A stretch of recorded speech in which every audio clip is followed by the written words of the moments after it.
ആ തിരുനബി സല്ലല്ലാഹു അലൈഹി വസല്ലം തങ്ങളുടെ മഹത്വം ലോകത്ത് അവസാനിക്കാത്ത മഹത്വമാണ്, നിലനിൽക്കുന്ന മഹത്വമാണ്. അതുകൊണ്ടാണ് റബ്ബദിനെ കുറിച്ച് പറഞ്ഞത് വറഫഅനാ ലക ദിക്റക്, വറഫഅനാ ലക ദിക്റക്. ഓ നബിയെ, അങ്ങയുടെ പ്രകീർത്തനം നാം അത് ഉയർത്തിയിരിക്കുന്നു, അങ്ങയുടെ പ്രകീർത്തനം നാം ഉയർത്തിയിരിക്കുന്നു. ലോകത്തിന്റെ എല്ലാ ഭാഗങ്ങളിലും ആ പ്രകീർത്തനമാണ്. സദാ സമയത്തും മുഴങ്ങുന്നൊരു പ്രകീർത്തനമുണ്ടെങ്കിൽ, സദാ സമയത്തും മുഴങ്ങുന്നൊരു മദ്ഹുണ്ടെങ്കിൽ അത് അഷ്റഫുൽ ഖൽഖ് സല്ലല്ലാഹു അലൈഹി വസല്ലം തങ്ങളുടെ മദ്ഹുന്ന് മാത്രമാണ്. എന്താണ് ഈ ആയത്തിനെ മഹാന്മാര് വിവക്ഷിച്ചത്? ലാ ഉദ്കറു ഇല്ലാ വതുദ്കറു മഈ.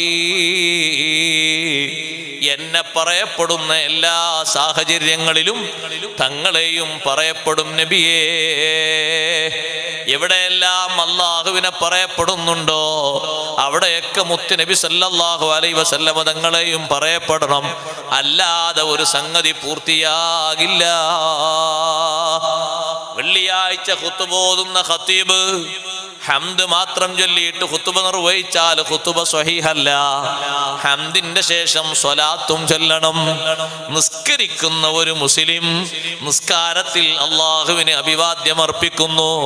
ആ അഭിവാദ്യം കഴിഞ്ഞ ഉടനെ ലോകത്തിന്റെ നേതാവിന് സലാം പറയുന്നു. ആ ഒരു സലാം പറയാതെ ഇവിടെ നിസ്കരിക്കാൻ ആർക്കും കഴിയില്ല. നിസ്കാരത്തിന് മുമ്പും മറ്റു സന്ദർഭങ്ങളും ബാങ്ക് വിളിക്കുമ്പോ, അല്ലാഹുവിനെ സാക്ഷ്യപ്പെടുത്തുമ്പോ അഷ്ഹദു അല്ലാ ഇലാഹ ഇല്ലല്ലാഹ് എന്ന സാക്ഷ്യപ്പെടുത്തൽ കൊണ്ട് മാത്രം ബാങ്ക് പൂർത്തിയാകൂല. അഷ്ഹദു അന്ന മുഹമ്മദർ റസൂലുള്ളാഹ്. 24 മണിക്കൂറും ഈ ഒരു ശബ്ദം ലോകത്ത് മുഴങ്ങിക്കൊണ്ടിരിക്കുകയാണ്. വാങ്ക് മുഴങ്ങാത്ത ഒരു സമയം ലോകത്തില്ല, നിസ്കാരം നടക്കാത്തൊരു സമയവും ലോകത്തില്ല. നമ്മളിപ്പോൾ ഇശാ നിസ്കരിച്ചു, പലരും മഗ്രിബ് നിസ്കാരത്തിന് വേണ്ടി കൈകെട്ടുന്ന ആളുകൾ ലോകത്തുണ്ട്. അസ്ർ നിസ്കാരത്തിന്റെ സമയമായി അതിനു വേണ്ടി തുനിയുന്ന ആളുകളുണ്ട്. അതുപോലെ തന്നെ മറ്റു പല ഭാഗങ്ങളിലേക്കും തുനിഞ്ഞു നോക്കിയാൽ നാം നിസ്കരിച്ച നിസ്കാരത്തിന്റെ പിറകോട്ടുള്ള നിസ്കാരങ്ങളൊക്കെ പലയിടങ്ങളിലും ഇപ്പോഴും നിർവഹിച്ചു കൊണ്ടിരിക്കുന്നു. ആകയാൽ 24 മണിക്കൂറും ഇടതടവില്ലാതെ ഭൂമിയിൽ നടത്തപ്പെടുന്ന കർമ്മമായ നിസ്കാരം, ആ നിസ്കാരങ്ങളിൽ അള്ളാഹുവിനെ സ്തുതിക്കുന്നതോടൊപ്പം നബി സല്ലല്ലാഹു അലൈഹി വസല്ലം തങ്ങളെയും പുകഴ്ത്തുന്നു. അവിടുത്തേക്കൊരു സലാം പറയാതെ, കൃത്യമായും ആ സലാം കൊടുക്കാതെ ഒരാൾക്കും നിസ്കാരം ലഭിക്കില്ല. ബാപ്പക്കൊരു സലാം പറഞ്ഞാലോ, ഉമ്മക്കൊരു സലാം പറഞ്ഞാലോ, സഹോദരങ്ങളെ, നിസ്കാരം ബാത്തിലാണ്. ഇൽമ പഠിപ്പിച്ച ഉസ്താദിനൊരു സലാം പറഞ്ഞാലോ, ഉസ്താദ് വഫാത്തായി പോയി, നിസ്കാരം ബാത്തിലാണ്. പക്ഷേ അഷ്റഫുൽ ഖൽഖ് സല്ലല്ലാഹു അലൈഹി വസല്ലം തങ്ങൾക്ക് സലാം പറയാതെ നിസ്കാരമില്ല, ഖുതുബയില്ല, ദുആ ഇല്ല. ദുആ സ്വഹീഹാകണമെങ്കിൽ, പൂർണ്ണമായും അതിന് ഉത്തരം ലഭിക്കണമെങ്കിൽ ഹംദ് പറഞ്ഞിട്ട് സ്വലാത്ത് പറയണം. മദീന പള്ളിയിൽ നിസ്കാരം കഴിഞ്ഞിട്ടൊരു സ്വഹാബി ദുആ ചെയ്തു. ദുആ ചെയ്യുന്നത് നബി സല്ലല്ലാഹു അലൈഹി വസല്ലം ഇപ്പുറത്തുനിന്ന് കേൾക്കുന്നുണ്ട്. നല്ല വചനങ്ങളാണ് ദുആർക്കുന്നത്. പക്ഷേ ദുആഇന്റെ മുമ്പ് ഹംദില്ല, സ്വലാത്തില്ല. ദുആ മാത്രം ചൊല്ലിയിട്ട് എഴുന്നേറ്റ് പോയപ്പോ തങ്ങൾ പറഞ്ഞു, അജില ഹാദാ, അജില ഹാദാ. ഈ സ്വഹാബിക്ക് തിരക്കായി പോയി, ഈ സ്വഹാബിക്ക് തിരക്ക് കൂടി പോയി. കുറച്ചു നേരം കഴിഞ്ഞപ്പോ അബ്ദുല്ലാഹ് ഇബ്നു മസ്ഊദ് റളിയല്ലാഹു അൻഹു നിസ്കരിച്ചു. നിസ്കാരം കഴിഞ്ഞിട്ട് മഹാനവറുകൾ കൈയുയർത്തി ദുആർക്കുകയാണ്, അൽഹംദുലില്ലാഹി റബ്ബിൽ ആലമീൻ. ഹംദ് ചൊല്ലിയിട്ട് പിന്നെ അല്ലാഹുമ്മ സ്വല്ലി വസല്ലിം അലാ റസൂലിക സയ്യിദിനാ മുഹമ്മദ്, സ്വലാത്തും ചൊല്ലിയിട്ട് അങ്ങനെ ദുആർക്കുമ്പോ പിറ പിറകിൽ നിന്ന് നബി സല്ലല്ലാഹു അലൈഹി വസല്ലം പറയുന്നു, സൽ ചോദിച്ചോളൂ, എത്രയും ചോദിച്ചോളൂ, തുഴുത്ത നിങ്ങളെ ചോദ്യങ്ങൾക്ക് ഉത്തരം നൽകപ്പെടും. എന്തേ ആദ്യം ദ്വാരുന്ന ആൾക്ക് ഇങ്ങനെ പറയാതിരുന്നത്? ആ ദ്വാരുന്ന ആള് ഹംദും സ്വലാത്തും ചൊല്ലിയില്ല. ഹംദും സ്വലാത്തും ഒരു സമർപ്പണമാണ്. ആ ഹംദും സ്വലാത്തും ഒരു വലിയ ഇബാദത്താണ്, അദബാണ്. അത് നിർവഹിക്കാതെ ദുആഇന് ഉത്തരമില്ലെന്ന് പറയുമ്പോ എത്രമാത്രം വലിയ മഹത്വമുണ്ട്. നബി സല്ലല്ലാഹു അലൈഹി വസല്ലം തങ്ങളുടെ മദ്ഹിന്, സ്വലാത്ത് ചൊല്ലുന്നവരുടെ ദുആഇന് വലിയ ഉത്തരമുണ്ട്. അത് വെറുതെ പറഞ്ഞതല്ല. ഹംദും സ്വലാത്തും ദുആഇന്റെ ഉത്തരം കിട്ടാൻ വലിയ കാരണമാണ്. ഹംദ് ചൊല്ലണം, സ്വലാത്തും ചൊല്ലണം. ഇരിക്കട്ടെ സഹോദരങ്ങളെ, അതിനേക്കാളും വലിയ ബഹുമാനമല്ലേ അള്ളാഹു നൽകിയത്? ലോകത്ത് ഒരു നബിക്കും നൽകാത്ത ബഹുമാനം, ഒരു സൃഷ്ടിക്കും നൽകാത്ത ബഹുമാനം. നമ്മളൊക്കെ നമ്മുടെ സാധാരണ കൂട്ടുകാർ വിളിക്കുന്ന വിളിയുണ്ട്, പേരെടുത്ത് വിളിക്കാറുണ്ട്. പക്ഷേ നബി സല്ലല്ലാഹു അലൈഹി വസല്ലമ തങ്ങളെ ഒരാളും പേരെടുത്ത് വിളിക്കാവതല്ല. ലോകത്ത് അല്ലാഹു തആല പെർമിറ്റ് നിഷേധിച്ചു കഴിഞ്ഞു. സർവ അമ്പിയാക്കളെയും ജനങ്ങൾ പേരെടുത്ത് വിളിച്ചു. ആദം നബി അലൈഹിസ്സലാമിനെ യാ ആദമു എന്ന് വിളിച്ചു. ഈസാ നബി അലൈഹിസ്സലാമിനെ യാ ഈസാ എന്ന് വിളിച്ചു. മൂസാ നബി അലൈഹിസ്സലാമിനെ യാ മൂസ എന്ന് വിളിച്ചു. പക്ഷേ അഷ്റഫുൽ ഖൽഖ് റസൂലുള്ളാഹി സ്വല്ലല്ലാഹു അലൈഹി വസല്ലമ തങ്ങളെ സദസ്സിൽ വന്ന് ഒരഅറാബി ഒരിക്കൽ പേരുകൊണ്ട് സംബോധന ചെയ്തപ്പോൾ അല്ലാഹു ആയത്തിറക്കി, ലാ തജ്അലൂ ദുആ അർ-റസൂലി ബൈനകും കദുആഇ ബഅദികും ബഅദാ. നിങ്ങൾ അന്യോന്യം പേരെടുത്ത് വിളിക്കും പോലെ അല്ലാഹുവിന്റെ റസൂലിനെ പേരുകൊണ്ട് വിളിക്കല്ല. പകരം നിങ്ങൾ വിളിക്കേണ്ടത് എങ്ങനെയാണ്? ആ വിളിക്കേണ്ട ശൈലിയും അല്ലാഹു പഠിപ്പിച്ചു തന്നു. വിശുദ്ധ ഖുർആനിൽ അല്ലാഹു തആല ആദം നബിയെ എങ്ങനെയാണ് വിളിച്ചത്? യാ ആദമുസ്കുൻ അൻത വസൗജുകൽ ജന്ന. നൂഹ് നബി അലൈഹിസ്സലാമിനെ അല്ലാഹു എങ്ങനെയാ വിളിച്ചത്?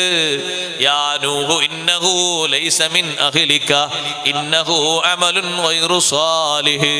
മൂസാ നബി അലൈഹിസ്സലാമിനെ അല്ലാഹു വിളിച്ചത് പേരുകൊണ്ടല്ലേ? ശുഐബ് നബി അലൈഹിസ്സലാമിനെ അല്ലാഹു വിളിച്ചത് പേരുകൊണ്ടല്ലേ? പേരെടുത്ത് വിളിക്കാത്ത ഒരു ഹബീബ് അല്ലാഹുവിന് ഒന്ന് മാത്രമാണ്. തിരുനബി അല്ലാഹു സംബോധന ചെയ്തത് യാ അയ്യുഹർ റസൂൽ, യാ അയ്യുഹൻ നബിയു, യാ അയ്യുഹൽ മുസമ്മിലു, യാ അയ്യുഹൽ മുദ്ദസിറു. വിശുദ്ധ ഖുർആനിൽ എവിടെയും ഒരൊറ്റ സ്ഥലങ്ങളിലും പേരെടുത്ത് വിളിച്ചിട്ടേ ഇല്ല. ജനങ്ങളോടുള്ള കൽപ്പനയും അങ്ങനെയാണ്. അതുകൊണ്ടല്ലേ നിസ്കാരത്തിൽ നമ്മൾ വിളിക്കുന്നത് അസ്സലാമു അലൈക അയ്യുഹൻ നബിയു എന്നാണ്. അയ്യുഹൻ നബിയു എന്ന് മാറ്റിയിട്ട് ഒരാൾ പേരെടുത്ത് വിളിച്ചാലോ ഏറ്റവും വലിയ അനാദരവാണ് അയാളെ നിസ്കാരം. ആ നിസ്കാരം തന്നെ സ്വീകാര്യമാകൂല, സ്വഹീഹാകൂല. വിളിക്കേണ്ട ശൈലി അങ്ങനെയാണ്. അസ്സലാമു അലൈക അയ്യുഹൻ നബിയു. പിന്നെയോ സലാം പറയുമ്പോൾ പൂർണ്ണ സലാം പറയണം. നമ്മൾ സലാം പറയുമ്പോൾ സാധാരണ ചിലർ അസ്സലാമു അലൈക്കും എന്ന് പറയും, അല്ലേ? ചിലർ അസ്സലാമു അലൈക്കും റഹ്മത്തുള്ളാഹി എന്ന് പറയും. വബറകാതുഹു എന്ന് പറയുന്നവർ കുറവല്ലേ? ഇനി വബറകാതുഹു കേൾക്കണമെങ്കിൽ മയ്യിത്ത് നിസ്കാരം വരേണ്ടി വരും. അതേ സമയത്ത് മുത്തുനബി തങ്ങൾക്കുള്ള സലാം പൂർണ്ണ സലാമാകണം. അസ്സലാമു അലൈക അയ്യുഹൻ നബിയു വറഹ്മത്തുള്ളാഹി വബറകാതുഹു. കുറക്കാൻ പറ്റൂല, പൂർണ്ണ സലാമാണ്. അസ്സലാമു അലൈക അയ്യുഹൻ നബിയു എന്ന് പറഞ്ഞ് നിർത്താൻ പറ്റൂല, ബാക്കിയും കൂടി ഉണ്ട് വറഹ്മത്തുള്ളാഹി വബറകാതുഹു. കണ്ടോ നിങ്ങൾ? സലാം പറയുന്നിടത്ത് വരെ അല്ലാഹു തആല പരിഗണിച്ചു. പൂർണ്ണ സലാമാകണം നേതാവിന് കൊടുക്കുന്ന സലാം. സാധാരണ ഒരു സലാം പോരാ, ചെറിയ ഒരു സലാം പോരാ. എന്തൊരു ബഹുമാനമാണ് അല്ലാഹു തആല കൊടുത്തത്. പേരെടുത്ത് വിളിക്കരുത്. എല്ലാ സ്വഹാബിമാരും വിളിക്കുന്ന വിളി യാ റസൂലല്ലാഹ്, യാ നബിയല്ലാഹ്, യാ ഹബീബല്ലാഹ്. പേരുകൊണ്ട് സംബോധന ചെയ്യരുത്. അല്ലാഹു തആല വലിയ ബഹുമാനമല്ലേ സഹോദരങ്ങളെ പറഞ്ഞത്. അല്ലാഹു തആലാനെ ഒരാള് അല്ലാഹു അല്ലാഹ് അല്ലാഹുമ്മ എന്ന് പേരെടുത്ത് അല്ലാഹു തആലാനെ വിളിച്ചാലും നബി സല്ലല്ലാഹു അലൈഹി വസല്ലം തങ്ങളെ വിളിക്കുന്നത് ബഹുമാനത്തിന് കുറവുണ്ടാകാൻ പാടില്ല. അവിടെ വിളിക്കേണ്ടത് അങ്ങനെയാണ്. വിളിക്കുന്ന ശൈലിയോ സാധാരണക്കാരെ വിളിക്കും പോലെ നബി സല്ലല്ലാഹു അലൈഹി വസല്ലം തങ്ങളെ വിളിക്കുന്നത് ലാ തജഅലൂ ദുആ അർ-റസൂലി ബൈനകും കദുആഇ ബഅദികും ബഅദാ. ശബ്ദത്തിൽ വിളിക്കാൻ പറ്റുമോ? ഇല്ല. മിതമായ ശബ്ദത്തിലേ വിളിക്കാവൂ. ഹുജ്റത്തു ഷരീഫയുടെ മുന്നിൽ പോയി ഒരാൾ വിളിക്കുകയാണെങ്കിലും വളരെ ബഹുമാനത്തോട് മാത്രമേ വിളിക്കാവൂ. ശബ്ദം ഉയർത്താൻ പറ്റൂല. ഹയാത്ത് കാലത്ത് തന്നെ പറ്റൂല. ഉറക്കെ വിളിക്കാൻ പറ്റൂല. മിതമായ ശബ്ദത്തിൽ. വീടിന്റെ പുറത്ത് വന്ന് തങ്ങൾ വീട്ടിന്റെ ഉള്ളിൽ താമസിക്കുമ്പോ വിശ്രമിക്കുമ്പോ പുറത്ത് വന്ന് വിളിച്ചത് വരെ അല്ലാഹു തആല എതിർത്തു. ആ വിളി ശരിയായില്ല എന്ന് പറഞ്ഞു. നമ്മളെ വീട്ടിന്റെ ഉള്ളിലാണ്, പുറത്ത് വന്ന് നമ്മളെ കൂട്ടുകാരൻ ഉറക്കെ വിളിക്കാണ് ഉള്ളിലേക്ക്. നമ്മളാ വിളി കേട്ട് പുറത്തു വരും. അങ്ങനെ വിളിക്കാവതല്ല എന്ന് അല്ലാഹു പറഞ്ഞു. പറ്റില്ല. ആ വിളിച്ച ആളുകളെ അല്ലാഹു തആല പറഞ്ഞു അക്സറുഹും ലാ യഅഖിലൂൻ, അവർ ബുദ്ധി ഇല്ലാത്തവരാന്നാ പറഞ്ഞത്. വീടിന്റെ പുറത്ത് വന്ന് മുറ്റത്ത് വന്ന് തങ്ങളെ വിളിച്ച ആളുകളില്ലേ നബിയെ, അവരിൽ അധിക പേരും ബുദ്ധി ഇല്ലാത്തവരാണ്. ചെറിയ വിമർശനമാണോ ബുദ്ധി ഇല്ലാത്തതെന്നുള്ളത്? എന്നിട്ട് അല്ലാഹു തആല പറഞ്ഞു എന്ത് ചെയ്യണം അവര്? വലൗ അന്നഹും സ്വബറു ഹത്താ തഖ്റുജ ഇലൈഹിം. എത്ര നേരം കഴിഞ്ഞിട്ടാണോ തങ്ങൾ റൂമിൽ നിന്ന് പുറത്തു വരുന്നത് അത്ര നേരം വരെ കാത്തിരിക്കണം. സഹോദരങ്ങളെ, മറ്റുള്ളവര് വിളിച്ചാലുള്ള വിളി പോലെയല്ല മുത്തുനബി സല്ലല്ലാഹു അലൈഹി വസല്ലം തങ്ങളെ വിളി. ആ വിളിക്ക് പെട്ടെന്ന് ഉത്തരം ചെയ്തോളണം. യാതൊരു കാരണവശാലും പിന്തിക്കൂടാ. നിസ്കരിച്ചു കൊണ്ടിരുന്ന സ്വഹാബി അബൂ സഈദ് റളിയല്ലാഹു അൻഹു മദീന പള്ളിയുടെ ഉള്ളിൽ നിസ്കരിച്ചു കൊണ്ടിരിക്കുകയാണ്. നിസ്കാരത്തിലാണ് നബി തങ്ങൾ പുറത്തുനിന്ന് വിളിക്കുന്നത് യാ അബാ സഈദ്. മഹാനവറുകൾ നിസ്കാരത്തിലാണ്. നിസ്കരിച്ച് കഴിഞ്ഞ് സലാം വീട്ടിയിട്ട് വന്നിട്ട് പറഞ്ഞു അല്ലാഹുവിന്റെ റസൂലേ, ഞാൻ നിസ്കാരത്തിലായിരുന്നു, അതുകൊണ്ടാണ് ഉത്തരം ചെയ്യാതിരുന്നത്. അപ്പോൾ നബി തങ്ങൾ പറഞ്ഞു ആ സ്വഹാബിയോട് അലം തസ്മഅ ഖൗലല്ലാഹി അസ്സ വജൽ, അല്ലാഹു പറയുന്നത് കേട്ടിട്ടില്ലേ? യാ അയ്യുഹല്ലദീന ആമനുസ്തജീബൂ ലില്ലാഹി വലിർറസൂൽ ഇദാ ദഅാകും ലിമാ യുഹീകും. അല്ലാഹും അല്ലാഹുവിന്റെ റസൂലും വിളിച്ചാൽ എപ്പോഴും ഉത്തരം ചെയ്തോളണം. അത് ഫർള് നിസ്കാരമാണെങ്കിലും സുന്നത്ത് നിസ്കാരമാണെങ്കിലും ഏത് സന്ദർഭത്തിലാണെങ്കിലും വിളിച്ചോ, വിളിക്ക് ഉത്തരം ചെയ്തോളണം. പിന്തിക്കാൻ പാടില്ല. ഫർള് നിസ്കാരത്തിൽ വരെ കൈയഴിച്ച് ഉത്തരം ചെയ്യേണ്ട ഒരേ ഒരു വ്യക്തിത്വം ലോകത്തൊന്നു മാത്രമേ ഉള്ളൂ, മുഹമ്മദുർ റസൂലുള്ളാഹി സ്വല്ലല്ലാഹു അലൈഹി വസല്ലം. സ്വന്തം ബാപ്പ വിളിച്ചാലും ഫർള് നിസ്കാരത്തിൽ നിന്ന് കൈയഴിക്കാൻ പാടില്ല. സ്വന്തം ഉമ്മ വിളിച്ചാലും ഫർള് നിസ്കാരത്തിൽ നിന്ന് കൈയഴിക്കാൻ പാടില്ല. സ്വന്തം ഉസ്താദ് വിളിച്ചാലും ഫർള് നിസ്കാരത്തിൽ നിന്ന് കൈയഴിക്കാൻ പാടില്ല. കൈയഴിച്ചോ ആ നിസ്കാരം ബാത്തിലായി. അതേ സമയത്ത് നബി സല്ലല്ലാഹു അലൈഹി വസല്ലം നിങ്ങൾക്ക് വേണ്ടി ഫർള് നിസ്കാരത്തിൽ നിന്ന് കൈയഴിച്ച് ഉത്തരം ചെയ്ത് പോന്ന ഒരാള് തിരിച്ചു വന്ന് ബാക്കി നിസ്കരിച്ചാൽ മതി എന്നാണ് മഹാന്മാർ എഴുതി വെച്ച മസ്അല. നിസ്കാരം മുറിയുന്നില്ല. ഖിബിലന്റെ ഭാഗത്തുനിന്ന് അയാളെ ശരീരം മറ്റൊരു ഭാഗത്തേക്ക് തിരിഞ്ഞാലും അയാൾ കുറച്ചു നേരം തങ്ങളോട് സംവദിച്ചാലും ബാക്കി വന്ന് നിസ്കരിച്ചാൽ മതി. അയാൾ ഇപ്പോൾ ഏർപ്പെട്ടുകൊണ്ടിരുന്നതും ഒരു ഇബാദത്താണ്, അള്ളാഹു കൽപ്പിച്ചൊരു ഇബാദത്താണ്. അത് മറ്റൊരു ഇബാദത്താണ് ആ കൂട്ടത്തിൽ ചെയ്തത്, അതും അള്ളാഹു പഠിപ്പിച്ചതാണ്. ഉമ്മ വിളിച്ചാല് ബാപ്പ വിളിച്ചാല് സുന്നത്ത് നിസ്കാരത്തിൽ കൈകഴിക്കാം, ആ വിളിക്ക് ഉത്തരം ചെയ്യാം. പക്ഷെ അപ്പോഴും ഫർള് നിസ്കാരത്തിന് ഉത്തരം ചെയ്യാൻ പറ്റൂല. അതങ്ങനെ തന്നെ പൂർത്തീകരിക്കണം. നബി സല്ലല്ലാഹു അലൈഹി വസല്ലം തങ്ങളുടെ ഒരു വിളി, ആ വിളിയെ സ്വഹാബത്ത് കണ്ട കാഴ്ചപ്പാട് എങ്ങനെയാണ്, എത്ര വലുതാണ്. തങ്ങളുടെ ഒരു വിളിയാളത്തെ പറ്റി സ്വഹാബത്തിന്റെ മനസ്സിൽ വന്ന ആ ഒരു ഉത്തരം, അവരുടെ ആ ഒരു മഹബത്ത്, ഈ വിളി ഇങ്ങനെ സാധാ വിളി പോലെ കാണാൻ പറ്റൂല എന്നുള്ള നിലക്ക് ഇറങ്ങി പുറപ്പെട്ടു പോയില്ലേ. വിളിയാളം കേട്ട ഉടനെ ഡയറക്റ്റായി തങ്ങൾ വിളിച്ചതല്ല, സ്വഹാബിമാരെ പറഞ്ഞയച്ചതാണ്.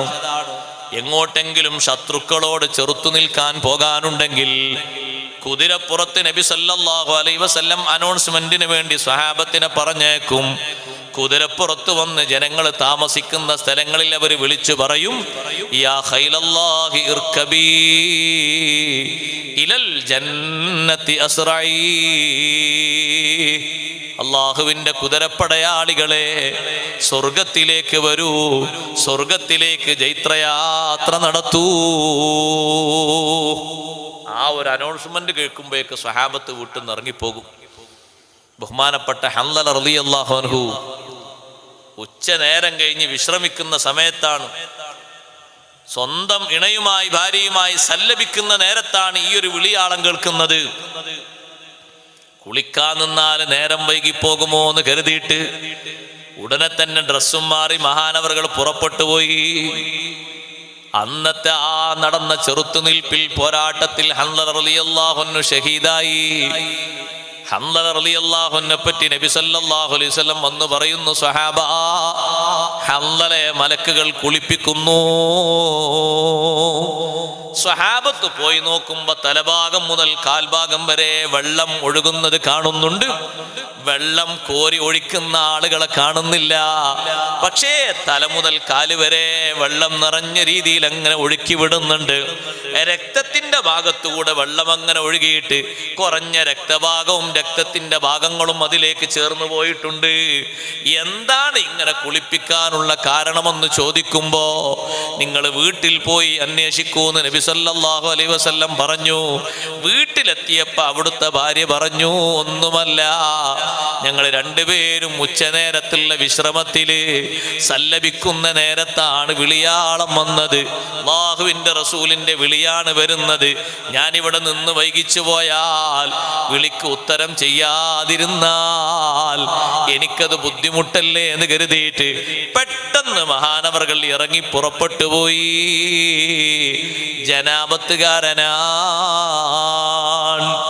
ജനാബത്തുകാരനാണ് ഷഹീദെങ്കിലും കുളിപ്പിക്കാൻ നമുക്ക് പെർമിറ്റില്ല. പക്ഷേ അള്ളാഹുവിന്റെ സവിധത്തിലേക്ക് പോകുന്ന ഷഹീദിന് ബഹുമാനത്തിന്റെ കുറവുണ്ടാകരുതല്ലോ. അതിന് റബ്ബ് തആല തന്നെ മലക്കുകളെ വിട്ടുപോയി.